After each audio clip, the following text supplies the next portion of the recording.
여러분 혹시 이런 생각을 해보셨습니까? 하나님은 나에게 관심이 있으실까? 목사님도 나를 잘 모르는데 하나님은 과연 얼마나 나를 아실까? 하나님이 이렇게 말씀을 하십니다. 본문 1절에 함께 읽어요. 시작. 야곱아, 너를 창조하신 여호와께서 지금 말씀하시느니라. 이스라엘아, 너를 지으신 이가 말씀하시느니라. 여기 이 말씀 보면 야곱과 이스라엘이 소개되어지지요. 야곱아, 이스라엘아. 이스라엘 백성들을 호칭하는 표현이에요. 여러분 아시죠? 야곱이 이스라엘이 되어진 것. 근데 이 말씀을 이렇게 보면은요, 내가 너를 창조하였다, 내가 너를 지었다, 이렇게 말씀하거든요. 자, 하나님은 창조주이세요.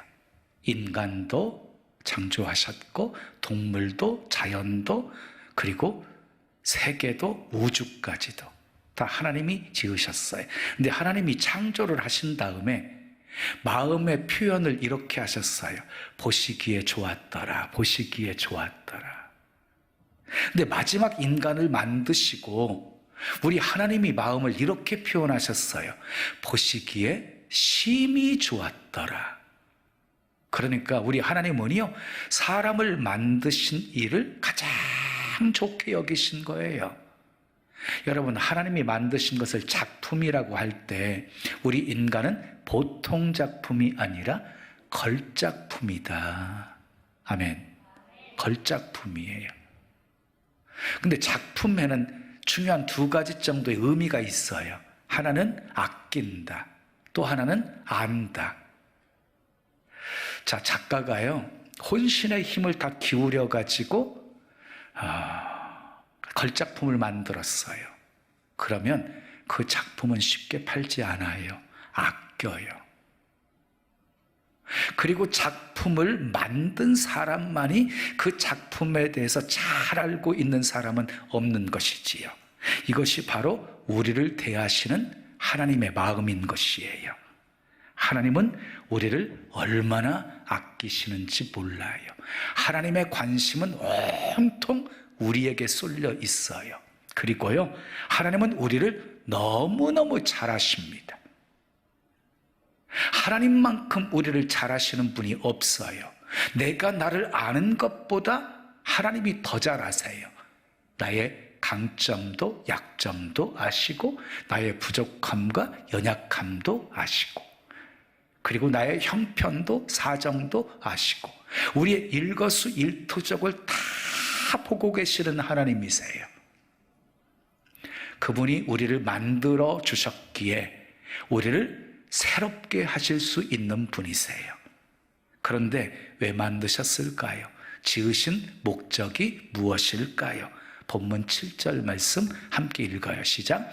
내 이름으로 불려지는 모든 자, 곧 내가 내 영광을 위하여 창조한 자를 오게 하라. 그를 내가 지었고 그를 내가 만들었느니라. 우리 주님이 창조하신 목적을 소개하고 있죠. 뭐 하시려고? 영광 받으시려고 지으셨다 하고 말씀하고 있어요. 또 21절 말씀 함께 읽어요. 시작. 이 백성은 내가 나를 위하여 지었나니 나를 찬송하게 하려 함이니라.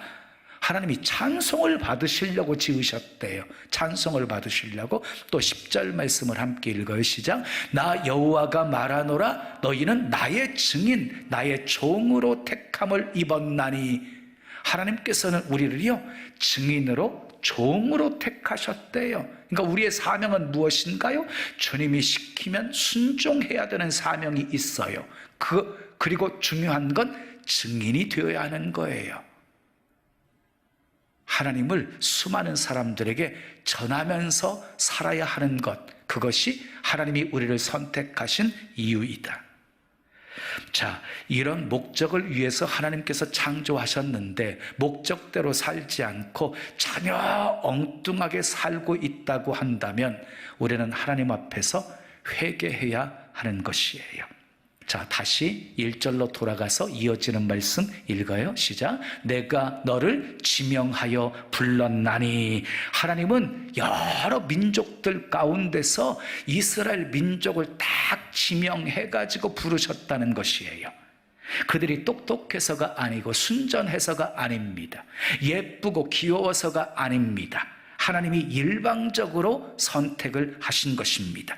여러분, 내가 예수 믿게 되어진 것도요, 우연이 아닙니다. 하나님께서는 수십억의 사람들 가운데서 꼭 집어가지고 지명하셔서 우리를 불러주셨습니다.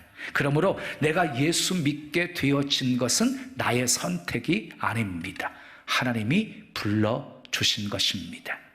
자, 누가복음 19장을 보면 여리고에 삭개오라 이름하는 한 사람이 살고 있었어요. 그는 세리장이었어요. 큰 부자였어요. 예수님이 여리고를 지나간다는 소문을 듣고 보고 싶어서 달려나왔어요. 그런데 수많은 사람 때문에, 그리고 거기까지 키까지 작아가지고 볼 수가 없었어요. 포기하지 않았어요. 어른인데도 불구하고 뽕나무 위에까지 올라갔어요. 사모함이 그런 행동을 하게 한 것이에요. 예수님이 지나가다가 뽕나무 아래에서 발걸음을 멈춰요. 위를 쳐다보면서 이렇게 말씀하십니다. 삭개오야, 속히 내려오라. 내가 오늘 너희 집에 유하여야 하겠노라. 그 소리 들은 삭개오가 얼마나 놀랐을까요?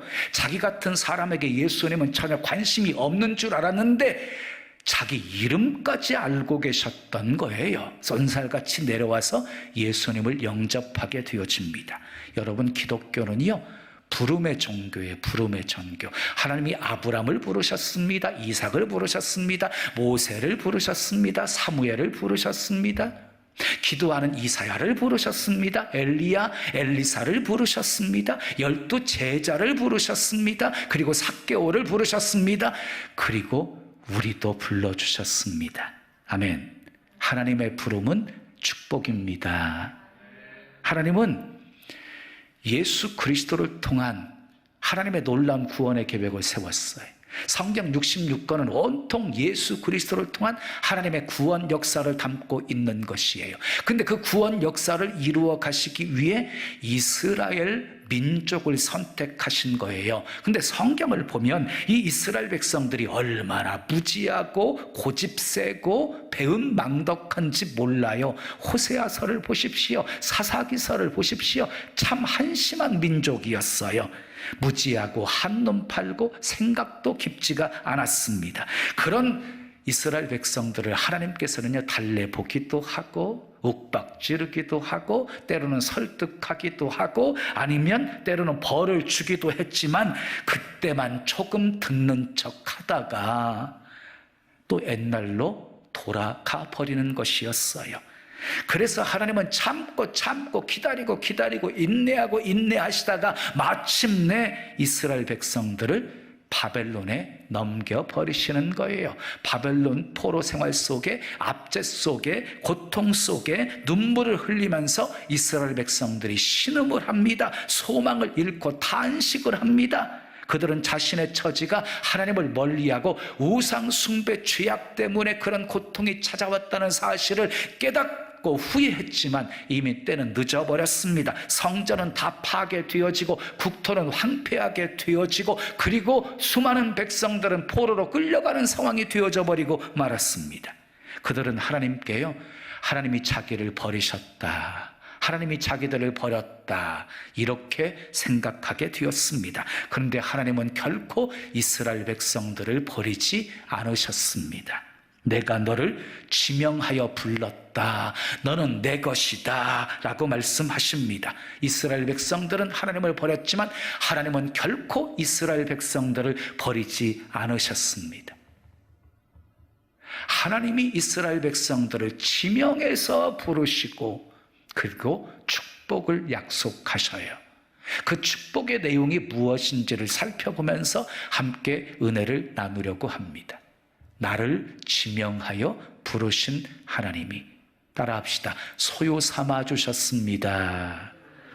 자, 1절 말씀을 보겠어요. 1절 말씀 함께 읽어요. 시작. 야곱아, 너를 창조하신 여호와께서 지금 말씀하시느니라. 이스라엘아, 너를 지으신 이가 말씀하시느니라. 너는 두려워하지 말라. 내가 너를 구속하였고 내가 너를 지명하여 불렀나니 너는 내 것이라. 사람은요, 자신의 근본을 아는 것이 매우 중요해요. 뿌리를 아는 것이 매우 중요해요. 내가 어디서 와서 무엇을 하다가 어디로 가는 존재인지를 아는 것 매우 중요해요. 그런데 오늘 본문은요, 내가 너를 창조했다, 내가 너를 구속했다, 내가 너를 지명하여 불렀다, 너는 내 것이다 하고 말씀하고 있어요. 여기 중요한 단어가 나오는데요, 창조, 구속, 지명이라는 단어예요. 자, 하나님께서는 우리를 창조하시고 예수 그리스도를 통해서 구속하시고 그리고 수많은 사람 가운데서 꼭 집어 지명하여서 불러주시고 너는 내 것이라고 소유 삼아 주셨습니다. 믿으시면 아멘 하세요. 그러므로 나는 하나님의 소유입니다. 하나님은 한 번 소유 삼으면 영원히 버리지 않습니다. 그러므로 우리는 영원히 하나님의 소유입니다. 나라가 망해도, 성전이 불타도, 죄 때문에 징계를 받아도 하나님의 택한 백성은 여전히 하나님의 것이기 때문입니다. 그래서 1절에 너는 두려워하지 말라 이렇게 말씀하고 있는 것이에요. 여러분, 두려움이 왜 오는 것입니까? 무지에서 오는 거예요. 무지에서. 지금 이스라엘 백성들의 현 주소는 바벨론 포로 생활이었어요. 미래가 정말 불안했어요. 잔뜩 의문이 생겼어요. 나는 누구인가? 내 인생은 이렇게 살다가 끝나버리는 것인가? 그때 백성들에게 하나님께서 이렇게 말씀하십니다. 너는 두려워하지 말라. 너는 내 것이다. 얼마나 강력하고 힘있는 말씀입니까? 근데 이스라엘 백성들은 이것도 모르고 오늘 조금 어렵다고 탄식하고 눈물 짓고 미래를 걱정하고 있습니다. 그런데 알고 보면은요, 이 말씀은 오늘 나에게 주시는 말씀이에요. 오늘 우리가 이스라엘 백성들처럼 살고 있는 것이에요. 하나님을 믿는다고 하면서도 탄식하고 미래가 암담하다고 불안해하고 있습니다. 우리가 어떤 존재인지를 모르고 살고 있기 때문입니다. 우리는 하나님의 소유입니다. 본문 5절, 6절 이어지는 말씀 읽어요. 시작. 두려워하지 말라. 내가 너와 함께하여 내 자손을 동쪽에서부터 오게 하며 서쪽에서부터 너를 모을 것이며 내가 북쪽에게 이르기를 내놓으라. 남쪽에게 이르기를 가두어 두지 말라. 내 아들들을 먼 곳에서 이끌며 내 딸들을 땅 끝에서 오게 하며. 그래서 흩어진 이스라엘 백성들을 하나님이 다시 불러 모으시겠다는 거예요. 그러므로 두려워하지 말라는 거예요. 동서남북에서만 돌아오게 하는 것이 아니라 땅 끝에서 돌아오게 하겠다. 결국 하나님의 것이기에 돌아오게 하신다는 것이에요. 자, 그런데 지금 이 말씀이 이루어지고 있어요. 디아스포라 유대인들이 동방에서부터 돌아오고 있습니다. 남방에서부터 돌아오고 있습니다. 서방에서부터 돌아오고 있습니다. 북방에서부터 돌아오고 있습니다. 현재도 40개국 이상의 나라에서 매년 디아스포라 유대인들이 약 3만 명씩 이스라엘로 돌아오고 있습니다. 자, 본문의 당시 상황은 이스라엘 백성들이 바벨론 포로로 잡혀서 기죽어 살고 있을 때였어요. 기죽어 살고 있을 때 매일 한탄하면서 눈물을 흘리고 있는 그 모습을 보면서 우리 하나님이 얼마나 답답해 하셨을까요? 그래서 말씀합니다. 너희들은 누구냐? 내가 너를 창조했다. 내가 너희들을 구속했다. 내가 너희들을 지명하여 불렀다. 너희들은 내 것이다. 그런데 왜 기죽어 사느냐? 이렇게 말씀하고 있는 거예요. 여러분, 자식이 밖에서 왕따 당하고 따돌림 당하고 매 맞고 집으로 돌아왔어요. 그것을 보는 부모의 마음이 얼마나 아프겠어요. 왜 너 맞기만 했어? 너도 좀 때려주지? 이러면서 소리치지요. 하나님은 우리가요, 세상에서 다 당당하게 살기를 원하십니다. 자신만만하게 살기를 원하십니다. 그래서 요한복음 10장 29절에서 예수님은 이렇게 말씀하셨어요. 함께 읽어요. 시작. 내 아버지는 만물보다 크심에 아무도 아버지 손에서 빼앗을 수 없느니라. 그렇습니다. 하나님은 내 아버지이십니다. 믿으시면 아멘. 하나님은 내 아버지세요. 그런데 우리 아버지는 만물보다도 크신 분. 왜? 만물을 하나님이 창조하셨으니까. 그래서 아무도 그 어떤 것도 아버지 손에서 우리를 빼앗을 수가 없다. 아멘. 여러분, 우리가 두려워하지 않아도 될 이유, 우리는 하나님의 소유이기 때문입니다. 두 번째 축복 따라하세요. 함께 하시며 보호하십니다.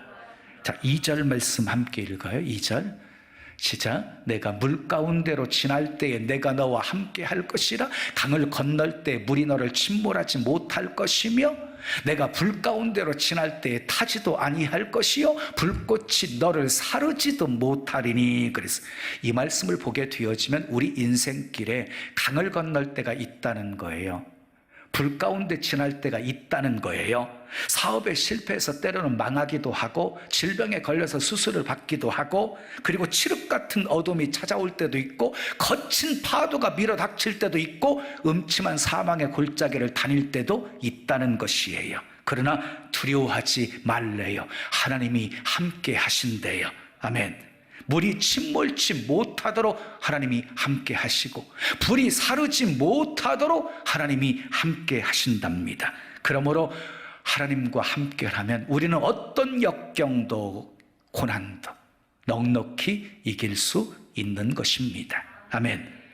사랑하는 여러분, 그분이 지금 바로 여러분들 곁에 계십니다. 그분을 내 영혼 깊은 곳에서부터 불러보십시오. 그분을 간절히 찾아보십시오. 그분을 바라보십시오. 전날의 한숨이 변해서 노래가 되게 만들어 주실 것입니다. 아멘. 자, 물이 침몰치 못할 것이며, 이 말씀은요 이스라엘 백성들이 홍해를 건너는 사건을 통해서 확인이 되어졌어요. 자, 밤새도록 바닷물 물러가게 하셨어요. 이스라엘 백성들이 홍해를 건너가요. 좌우에 물벽이 생겨지게 만들었어요. 홍해를 건너는데 물이 침몰치 못하게 하셨다고요. 자, 그 다음에 불꽃이 너를 사르지도 못할 것이라, 이 말씀은요 다니엘의 세 친구 사드락, 메삭, 아벳느고를 통해서 확인이 되었어요. 자, 하나님은 자기 백성들을 보호하십니다. 머리카락 하나 그을리지 않도록 보호하십니다. 아멘. 아기가 밤에 엄마와 함께 옆에서 자고 있어요. 근데 자다가 깼어요.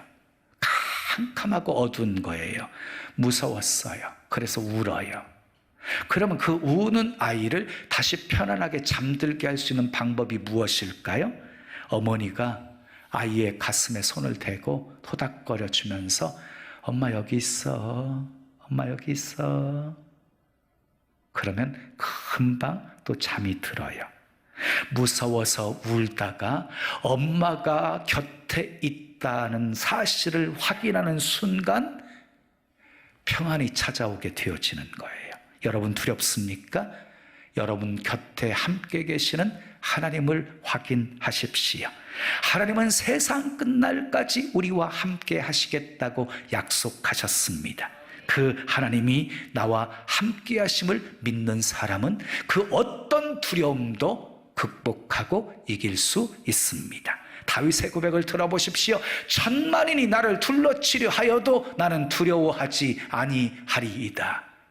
원수들이 에워싸서 죽을 수밖에 없는 위기 속에서 지금 다윗이 고백하고 있는 것이에요.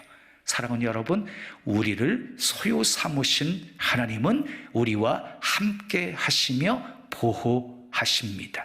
아멘.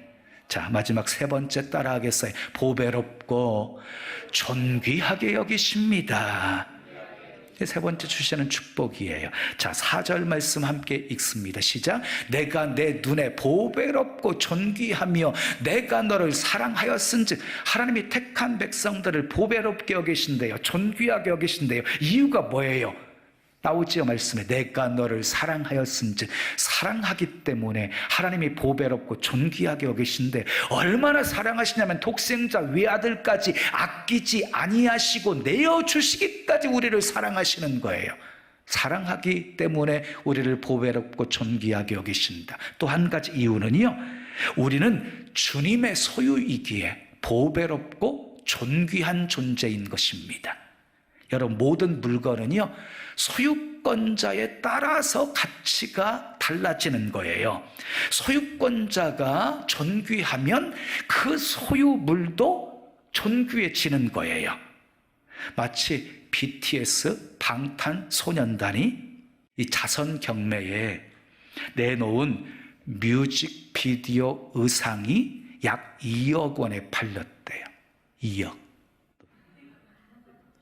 이효리가 사용하던 목베개 아시죠? 그 목베개가 자선 경매에 나와서 138만 5천 원에 낙찰되었대요. 자, 세종대왕 이순신 장군이 가지고 있었던 북과 칼은 국보로 지정되어서 보호를 받고 있습니다. 왜냐하면 소유권자가 귀하기 때문이에요. 소유권자가 귀하기 때문에.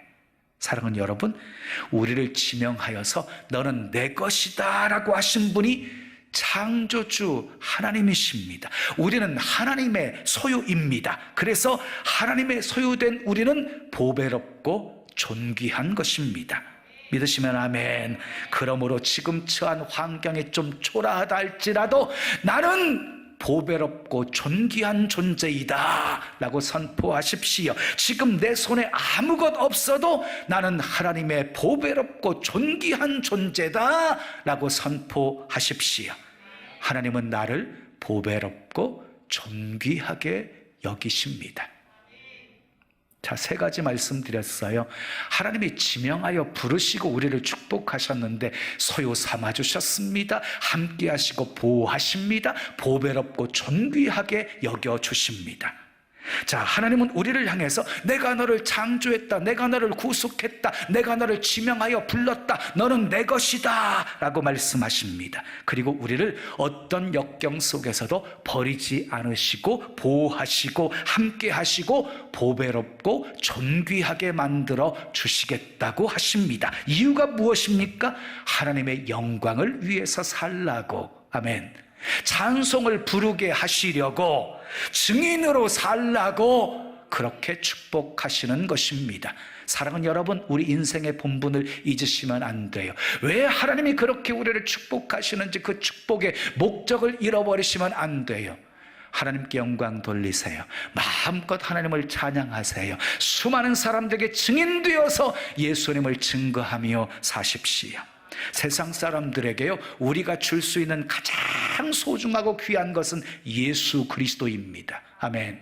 베드로와 요한이 은과 금은 내게 없거니와 내게 있는 것으로 내게 주노니 곧 나사렛 예수 그리스도의 이름으로 일어나 걸으라. 성전 미문에서 구걸하던 안진뱅이가 그 선포하는 소리를 듣고 걸으나 일어나 걷고 뛰면서 성전에 들어가 하나님을 찬미하게 되어진 것처럼 우리 예수 그리스도를 전하십시다. 하나님이 나를 지명하여 불러주신 것처럼 우리도 지명하셔서 그 사람의 이름을 불러가면서 기도하십시오. 찾아가서 만나십시오. 사랑을 베풀면서 복음을 전하십시오. 순종은 우리가 하고 역사는 하나님이 하십니다. 사랑하는 여러분, 기억하십시오. 나를 지명하여 부르신 하나님은 나를 소유 삼아 주셨습니다. 나와 함께 하시며 보호해 주십니다. 나를 보배롭고 존귀하게 여겨 주십니다. 이런 하나님을 믿고 의지하며 힘있게, 아멘, 당당하게, 자신만만하게 한 주간도 승리하며 사시기를 예수님의 이름으로 축원합니다. 축원합니다.